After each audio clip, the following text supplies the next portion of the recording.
Video के हिसाब से आपने अपनी हिंदी की प्रिपरेशन 17 फरवरी से शुरू कर ली होगी। अब इस प्रिपरेशन में एक चीज आपको फेस करना है, दैट इज राइटिंग स्किल, जो सबसे ज्यादा वेटेज के लिए पूछा जा रहा है। अब इस राइटिंग स्किल में कौन कौन सी चीजें आपको प्रिपेयर करनी है, किस तरह से प्रिपेयर करनी है, ये सारी चीजें आज की वीडियो के थ्रू मैं आपको बताऊंगा। नमस्कार दोस्तों, मैं सौरभ एडुकेटर में आप सबका स्वागत करता हूं, जहां पर आज की वीडियो में हम बात कर रहे होंगे आपके हिंदी के राइटिंग स्किल्स के बारे में, जहां पे इससे रिलेटेड 3 चीजों को डिटेल में डिस्कस करेंगे। सबसे पहले तो ओवरव्यू जानेंगे कि एक्चुअली ये राइटिंग स्किल होता क्या है, कहां पर पूछा जाता है, कितने मार्क्स के लिए पूछा जाता है और कैसे पूछा जाता है।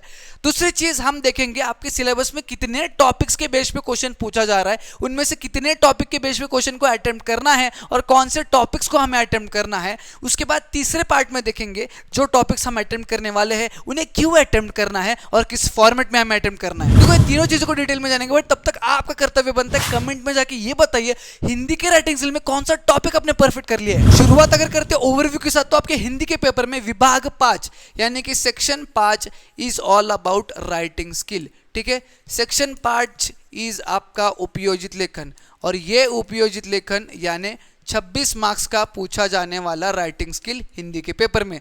ये उपयोजित लेखन पूछा जा रहा है 26 मार्क्स के लिए। ठीक है, अब देखो ये उपयोजित लेखन पूछा जा रहा है 26 मार्क्स के लिए, जिसमें 3 क्वेश्चन मेजरली आपको पूछे जाएंगे।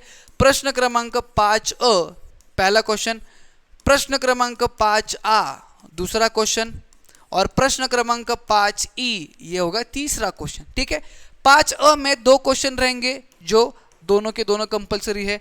5A में 3 क्वेश्चन पूछे जाएंगे, 2 आपको अटेम्प्ट करने हैं, और 5E में एक ही क्वेश्चन पूछा जाएगा जो कि कंपलसरी क्वेश्चन रहेगा जो आपको अटेम्प्ट करना है। इस प्रकार से 5 क्वेश्चंस को आपको अटेम्प्ट करने हैं। Is that clear for you? और ये 5 क्वेश्चंस 26 मार्क्स के लिए पूछा जा रहा है, और जो समय आपको मिल रहा है यानी कि जो समय आपको अटेम्प्ट देना है, अलॉट करना है, that is 75 to 80 minutes for this उपयोजित लेखन।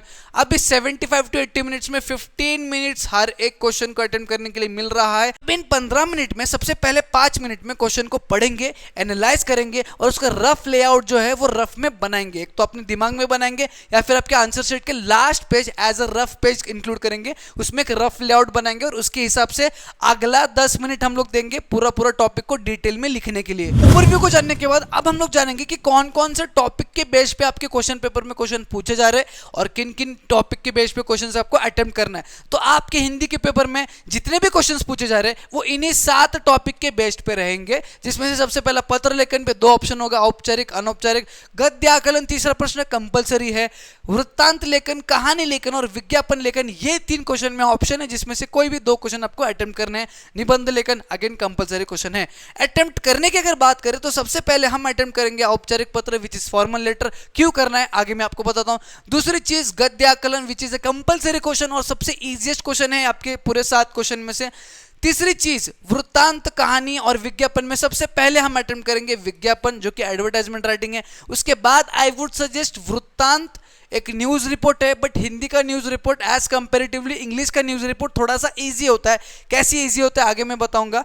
कुछ बच्चों को कहानी इजी लगता है तो कहानी के बारे में भी वो लिख सकते हैं, और कहानी में भी डिटेल में एक्सप्लेन करूंगा। और लास्ट में तो आपका निबंध लेखन आएगा ही आएगा, which is a compulsory question. शुरुआत अगर पत्र लेखन के साथ करेंगे तो हमें पता है हम अटेम्प्ट करने जा रहे हैं औपचारिक पत्र यानी कि फॉर्मल लेटर। अनौपचारिक पत्र जो कि इनफॉर्मल होता है, जो अपने भाई बहन दोस्त रिश्तेदारों को लिखते हैं, वो वाला नहीं लिखेंगे। हम लिखेंगे औपचारिक पत्र जो ऑफिशियल लोगों को लिखा जाता है, जो ऑफिशियल ऑफिसेस को लिखा जाता है, ऑफिशियल एंटिटीज को लिखा जाता है, इन सारे लोगों को लिखने वाला लेटर औपचारिक पत्र को हम अटेम्प्ट करेंगे, जो कि कुछ इस प्रकार से हमें लिखना होता है। इसके फॉर्मेट को फॉलो करो, 3.5 से 4 मार्क्स हर एक स्टूडेंट का कंफर्म है। इसके फॉर्मेट में शुरुआत होगी आपकी डेट के साथ, उसके बाद सेवा में लिखोगे। ठीक है, उसके बाद जिनको आप लेटर लिख रहे हो उनका जो पोस्ट है वो पोस्ट लिखना बहुत जरूरी है। फिर उनका एड्रेस आप यहाँ पे लिखोगे। फिर उसके बाद आएगा सबसे इंपॉर्टेंट थिंग विच इज विषय यानी कि सब्जेक्ट। उसके बाद आपका होगा मान्यवर या फिर महोदय के साथ शुरुआत। फिर आपका आएगा ये बॉडी ऑफ द लेटर। ये बॉडी ऑफ द लेटर आपका 8 से 10 लाइन का ही होना चाहिए। ये 8 से 10 लाइन में क्या लिखोगे वो भी मैं एक्सप्लेन करता हूँ। लास्ट में धन्यवाद के बाद आपके आज्ञाकारी या फिर प्रार्थी, ये वाला शब्द बहुत इंपॉर्टेंट है। आपका नाम और नाम के साथ एड्रेस, और लास्ट में आपका ईमेल आईडी लिखना बहुत जरूरी है। बच्चे हिंदी के लेटर में ईमेल आईडी लिखना भूल जाते हैं, जिसके आधे मार्क्स उनके ऐसे ही कट जाते हैं। अब देखो यहाँ पर सारी चीजें इजी है। 2 चीजें विषय और बॉडी ऑफ द लेटर, इसमें आपको प्रैक्टिस करने की जरूरत है। विषय की अगर मैं बात करूं तो ये विषय आपको अपने क्वेश्चन से ही उठाना है, जो कि 80 to 90% आपको वहीं से मिल जाएगा। जो 10-20% का एफर्ट है वो आपने खुद को डालना है एक प्रॉपर सेंटेंस फॉर्म करने के लिए, एक प्रॉपर विषय को पेश करने के लिए। बात अगर करूं सब्जेक्ट की तो 8 से 10 लाइन किस प्रकार से लिखना है वो मैं बताता हूं। सबसे पहले 2 लाइन्स में आपको बताना है आपके बारे में, आपको इंट्रोड्यूस करना है अपने आप को। दूसरे लाइन में, मतलब दूसरे 2 लाइन्स में, नेक्स्ट 2 लाइन्स में आपको ये बताना है आप ये पत्र क्यों लिख रहे हो, क्या आपका प्रॉब्लम है। ठीक है, अब ये प्रॉब्लम बताने के लिए 2 या 3 लाइन्स का उपयोग भी आप ले सकते हो, कर सकते हो। Is that clear for you? फिर उसके बाद आगे के 2 से 3 लाइन्स में आपको लिखना है कि आप उनसे क्या एक्सपेक्ट कर रहे हो। ठीक है, वो आपकी किस प्रकार से मदद कर सकते हैं, क्या मदद आप चाहते हो उनसे, वो अगले 2 से 3 लाइन में लिखोगे। फिर उसके बाद लास्ट की 2 लाइन में आप उनको रिक्वेस्ट करोगे कि मैं आशा करता हूं कि आप इस प्रॉब्लम को देखें, इस प्रॉब्लम का सलूशन फाइंड आउट करें। ये जो आशा करता हूं महोदय, मैं एक आशा करता हूं, ये सारी चीज़ें लास्ट के 2 लाइन में लिखोगे। और इसी प्रकार से आपका body of the letter complete हो जाना चाहिए और इसी प्रकार से आपका औपचारिक लेटर हो जाएगा। इसमें 3.5 से 4 मार्क्स आपके कंफर्म है जब आप इसके 3 से 4 क्वेश्चंस को प्रैक्टिस करोगे कंपलसरी। फिर अगर बात करते हैं गद्य आकलन की, जो कि one of the most important and most interesting question रहेगा। ये बहुत आसान है बट इसकी प्रैक्टिस करनी पड़ेगी। आपको 70 to 80 वर्ड्स का एक पैसेज, एक पैराग्राफ कुछ इंफॉर्मेशन के साथ दिया जाएगा। इसमें जो कुछ भी इंफॉर्मेशन है इसको पढ़ने के बाद, एनालाइज करने के बाद, इसके बेस पर 4 क्वेश्चंस आपको फॉर्म करने हैं। और ये 4 क्वेश्चंस फॉर्म करोगे, 1 2 3 4 मार्क्स आपके मिल जाएंगे। 4 मार्क्स तभी मिलेंगे जब ये क्वेश्चन वैलिड है और ये क्वेश्चन सही फॉर्मेट में आपने लिखा है तो। ठीक है, अब देखो दिखने में तो ईजी है, थोड़ी सी प्रैक्टिस करोगे तो एक्चुअली भी ईजी रहेगा। ठीक है, अब करना कैसे है प्रैक्टिस? जैसे ही आप इस प्रकार के क्वेश्चंस को पढ़ोगे, अटेम्प्ट करने के लिए जाओगे, तो इस पैराग्राफ को 2 बार पढ़ोगे। कितने? 2 टाइम्स पढ़ोगे। जिसमें से फर्स्ट बार जब आप पढ़ोगे तो इसमें जो भी चीज दी गई है, जो भी इंफॉर्मेशन दिया है, उसका एक एक आइडिया आपके दिमाग में आ जाना चाहिए, उसका बेसिक आइडिया दिमाग में छलक जाना चाहिए। सेकेंड चीज, मतलब सेकेंड बार जब आप पढ़ोगे तो इस पूरे पैराग्राफ में जितने भी मेन इवेंट्स हैं, उन मेन इवेंट्स को हम अंडरलाइन करेंगे पेंसिल से। हल्का सा अंडरलाइन करना, बाद में तुरंत इरेज भी कर रहे हैं बोर्ड के एग्जाम्स में। ठीक है, अब अंडरलाइन कुछ इस प्रकार से होगा, और अंडरलाइन भी तभी करना है एक बार टीचर को पूछो कि क्या हम लोग अंडरलाइन कर सकते हैं या नहीं। अगर नहीं कर सकते तो रफ में पीछे के पेज में आपको लिखना है कि यहां से लेके यहां वाला पार्ट मेरा एक मेन इवेंट है। ठीक है, रफ में ऐसे लिखना है आपको। ठीक है, जो भी मेन इवेंट्स है उनको कुछ इस प्रकार से हाईलाइट करो या फिर अंडरलाइन करो या फिर रफ में आप लिख लो। ठीक है, जितने भी मेन इवेंट्स आपके हिसाब से आपको लग रहे हैं। ठीक है, जो मेन इवेंट्स आपको लग रहे हैं, बीच में कोई एक लाइन आ गया, कोई भी हो, अब इन मेन इवेंट्स को कंसीडर करना है as they are the answers of some question.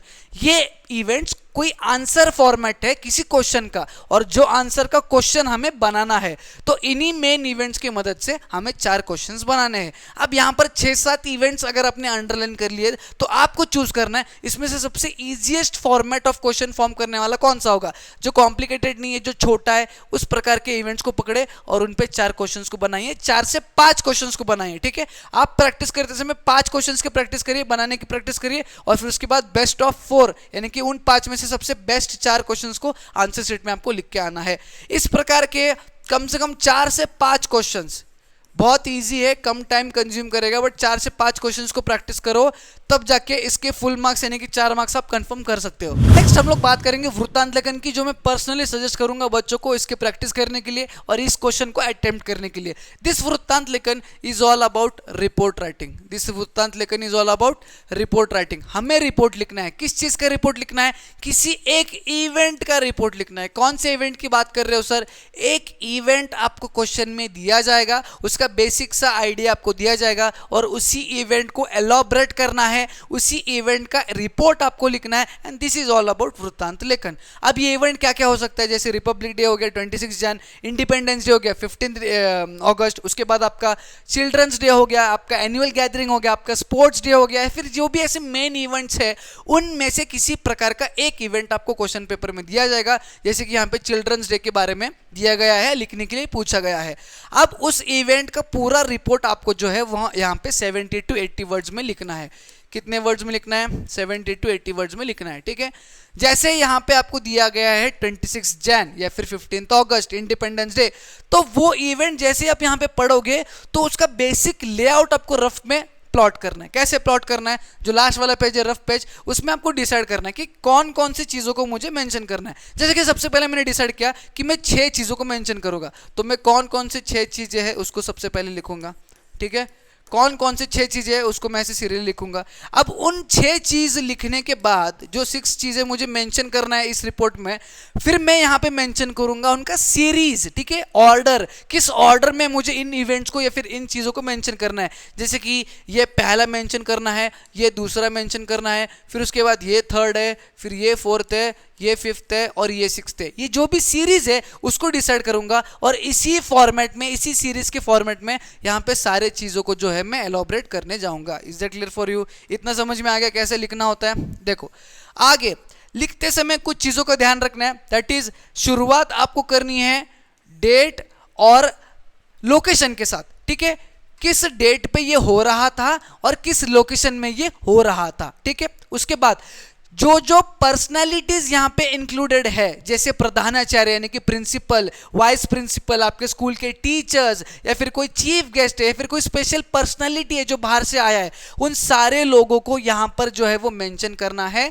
और इन सारे इवेंट्स को सीरियल ऑर्डर्स में with the help of date, with the help of personalities का नाम वगैरह वगैरह जो भी है, वो सारी चीज़ों की मदद से पूरा एक प्रॉपर रिपोर्ट आपको लिखना है 70 to 80 वर्ड्स में। और इसके प्रैक्टिस करने की अगर बात करें ना, तो ये है तो बट प्रैक्टिस करने की जरूरत है। आई वुड सजेस्ट 4 क्वेश्चंस के प्रैक्टिस करिएगा, जिसमें से एक क्वेश्चन होगा जो आप देख के लिखोगे। एक क्वेश्चन एज इट इज देख के लिखिएगा, जिससे पूरा आइडिया आ जाएगा कि कितने लाइंस लिखने हैं 70 to 80 वर्ड्स, यानी कि आपके हैंडराइटिंग में कितने लाइंस होते हैं, कौन कौन सी चीज़ों को किस किस प्रकार से मेंशन करना है। एक बार आइडिया आ जाता है, उसके बाद 3 से 4 क्वेश्चन जो है वो बिना देखे प्रैक्टिस करिए। फिर उसके बाद हम लोग बात करेंगे कहानी लेखन यानी कि स्टोरी राइटिंग के बारे में, जहां पर मैं बच्चों को ये अपफ्रंट सजेस्ट नहीं करता, बट अगर जिन बच्चों को अटेम्प्ट करना है तो ध्यानपूर्वक सुनिएगा। इसमें आपका 70 to 80 वर्ड्स में स्टोरी लिखना एक्सपेक्टेड होता है। 70 to 80 वर्ड्स में स्टोरी लिखना एक्सपेक्टेड होता है, जहां पर आपको ये मुद्दे दिए जाएंगे। क्या दिए जाएंगे? ये मुद्दे दिए जाएंगे, और इन मुद्दों के मदद से you need to form story line. एक स्टोरी लाइन फॉर्म करनी है, ठीक है, जिसमें रफ पेज पे, अगेन लास्ट पेज पे आपको एक शॉर्ट स्टोरी लाइन फॉर्म करना है कि कौन कौन सी चीज़ें डिपेंडिंग ऑन दीज मुद्दे आप इंक्लूड करने वाले हो, ठीक है। जो भी चीज़ें आप इंक्लूड करने वाले उसका एक रफ लेआउट आपको बनाना है, ठीक है। अगेन इन्हीं सारी चीज़ों को अंदर स्टोरी में डालना है और एक बढ़िया सा स्टोरी 70 to 80 वर्ड्स में लिखना है। तीसरी चीज़ जानना जरूरी है, ये स्टोरी आपका भूतकाल में यानी कि पास्ट टेंस में लिखना जरूरी है। पूरा का पूरा स्टोरी भूतकाल में लिखना जरूरी है, ये एक चीज़ जानना जरूरी है। उसके बाद इस स्टोरी में प्लेस यानी कि स्थान और पीपल यानी कि किसी लोगों को इंक्लूड करना है, ठीक है। किसी प्रकार का आदमी या फिर किसी प्रकार की औरत, इन सारे चीज़ों को इंक्लूड करना है। किसी प्रकार का एनिमल, किसी प्रकार का बर्ड, इन सारी चीज़ों को इसमें इंक्लूड करना जरूरी है। Is that clear for you? और सबसे इंपॉर्टेंट स्टोरी में यही होता है कि उसकी सीख और उसका शीर्षक, ये दोनों चीजें बहुत इंपॉर्टेंट है। सीख यानी उससे क्या सीखने मिला आपको, ठीक है, मॉरल ऑफ द स्टोरी, और उसका टाइटल बढ़िया सा यानी कि शीर्षक। यही 2 चीज़ें फॉर्म करते समय बच्चों की गलतियां होते हैं, और इन्हीं दोनों चीज़ों को लिखते समय कुछ मार्क्स आपके कटते हैं, ठीक है। बाकी की सारी चीज़ें मैंने आपको बताई दी, स्टोरी किस तरह से फॉर्म करना है, कौन कौन सी चीज़ों को इंक्लूड करना है, और ये 70 to 80 वर्ड्स यानी कि 3 से 4 पैराग्राफ्स, उससे ज़्यादा नहीं होना चाहिए। Is that clear for you? फिर हम लोग बात करेंगे विज्ञापन लेखन की, विच इज एडवर्टाइजमेंट राइटिंग, जिसमें किसी भी एक प्रोडक्ट का एडवर्टाइजमेंट आपको क्रिएट करना है कुछ इस प्रकार से। अब इनमें बहुत सारी चीजें आपको इंक्लूड करना जरूरी है, जैसे कि सबसे पहले अट्रैक्टिव स्लोगन्स रहना बहुत जरूरी है। अब ये अट्रैक्टिव स्लोगन्स वैसे तो आएंगे नहीं, डिफिकल्ट होते, बट कैसे लिखना है वो मैं बताता हूँ। ये हो गया आपका अट्रैक्टिव स्लोगन्स, ठीक है। उसके बाद अट्रैक्टिव टाइटल भी होना बहुत जरूरी है, एक बढ़िया सा टाइटल जो वो प्रोडक्ट को डिस्क्राइब करे, ठीक है, जैसे कि ये हो गया एक अट्रैक्टिव टाइटल। उसके बाद एक अट्रैक्टिव ऑफर भी होना चाहिए कि क्या ऑफर आप कर रहे हो उस प्रोडक्ट पे। उसके बाद उस प्रोडक्ट का शॉर्ट और बढ़िया सा डिस्क्रिप्शन भी होना जरूरी है, जिसमें आप उस प्रोडक्ट के बारे में शॉर्ट में डिस्क्राइब उस चीज़ को कर रहे हो। उसके बाद एक बढ़िया सा डायग्राम भी होना चाहिए, डायग्रामेटिक रिप्रेजेंटेशन भी होना चाहिए, जो कि कुछ इस प्रकार से है। ठीक है, ये आपका ऑफर हो गया, यहाँ पे अपने प्राइस लिखा, इस पे आप लिख सकते हो 50% ऑफ, या फिर कुछ इस प्रकार से जो भी चीज़ें आपको मेंशन करना है वो आप इंक्लूड कर सकते हो। उसके बाद आपको मेंशन करना ज़रूरी है आपके कॉन्टैक्ट डिटेल्स, जहाँ पे मोबाइल नंबर और ईमेल आईडी जो है वो आप डाल सकते हो। दिखने में तो इजी है, बट अगेन ये स्लोगन लिखना उतना इजी नहीं है, ये टाइटल लिखना उतना इजी नहीं है, और डिस्क्रिप्शन में भी बच्चे गलतियां कर बैठते हैं। तो what you have to do is, slogan और टाइटल लिखते समय जो भी वर्ड्स उस प्रोडक्ट के रिलेटेड आपको मिल रहे हैं उनके मदद से एकदम ईजी वाला स्लोगन और ईजी वाला टाइटल आपको लिखना है। ये ऐसा तुरंत नहीं आएगा, इसके लिए what you have to do is इसके 3 से 4 एग्जाम्पल्स को सॉल्व करो। ठीक है, देख के सॉल्व करो या फिर बिना देख के सॉल्व करो, उससे आपको आइडिया आ जाएगा कि स्लोगन किस प्रकार से होना चाहिए और टाइटल किस प्रकार से होना चाहिए। बट एक चीज ध्यान में रखना, जितने भी 5-6 चीजें मैंने आपको बताई है सारे की सारी चीजें इसमें इंक्लूड करना जरूरी है ही है, और ये आपका 50 to 60 वर्ड्स के अंदर हो जाना चाहिए। अब बच्चे यहाँ पे बेजर गलती ये करते हैं कि इसको बहुत ज्यादा अट्रैक्टिव बनाने के लिए इसी में 15-20 मिनट लगा देते हैं। नहीं, ये 10 मिनट के अंदर अंदर आपका बन जाना चाहिए, ये आपको ध्यान में रखना है। लास्ट में हम लोग बात करेंगे निबंध लेखन के बारे में, जहाँ पे ज्यादा चीजें मुझे एक्सप्लेन करने की जरूरत नहीं है। निबंध लेखन आपको पता है किस प्रकार से लिखा जाता है। एक चीज आपको जानना जरूरी है कि आपके सिलेबस में इन 5 टॉपिक्स के बेस पे निबंध पूछा जाता है, और जिनमें से मतलब ये 5 टॉपिक आपके सिलेबस में है, जिसमें से 3 टाइप के बेस पर क्वेश्चंस जो है आपके पेपर में आएंगे और एक निबंध आपको अटेम्प्ट करना होता है। ये 5 टाइप कौन से हैं अभी मैं आपको बताता हूं। सबसे पहले तो वर्णनात्मक निबंध, जिसमें जैसे किसी भी चीज का आपको वर्णन करना है, डिस्क्राइब करना है। जैसे कि एग्जांपल लिखा है दिल्ली एयरपोर्ट हो गया, मुंबई एयरपोर्ट हो गया, ऐसी कोई भी चीज को आपको डिस्क्राइब करना है उसका निबंध लिखते हुए। दूसरा टाइप इज विवरणात्मक निबंध, जिसमें किसी भी फेस्टिवल को या फिर इवेंट को डिस्क्राइब करना है। तीसरा विल बी विचारात्मक निबंध, जिसमें आपका पॉइंट ऑफ व्यू क्या है वो आपको लिखना है, जैसे कि बेटी बचाओ बेटी पढ़ाओ। चौथी चीज की अगर बात करूं तो कल्पना प्रधान, जिसमें आपको इमेजिन करके पूरा निबंध लिखना है। एग्जांपल दिया है, यदि मोबाइल नहीं होते तो क्या होता, वो निबंध के फॉर्मेट में आपको एक्सप्लेन करना है। पांचवा इज आत्मकथनात्मक, जो कि सेल्फ नरेशन का टाइप है, जिसमें मैं विद्यालय हूं, मैं उद्यान हूं, मैं एक डस्टर हूं, मैं एक पेन हूं, इस फॉर्मेट में आपको दिया जाएगा और आपको वो सारी चीजें इमेजिन करके आपको सेल्फ नरेशन निबंध के फॉर्मेट में लिखना है। इसका तो यही है 80 to 100 वर्ड्स में आपको निबंध लिखना जरूरी है, और इसमें आपका सबसे ज्यादा टाइम जाने वाला है। इसलिए प्रीवियस जितने भी टॉपिक्स को आप अटेम्प्ट करने वाले हो उसमें थोड़ा थोड़ा टाइम सेव करना है इस चीज के लिए, और इसमें भी आपको 20 मिनट से ज्यादा समय नहीं देना है। Is that clear for you?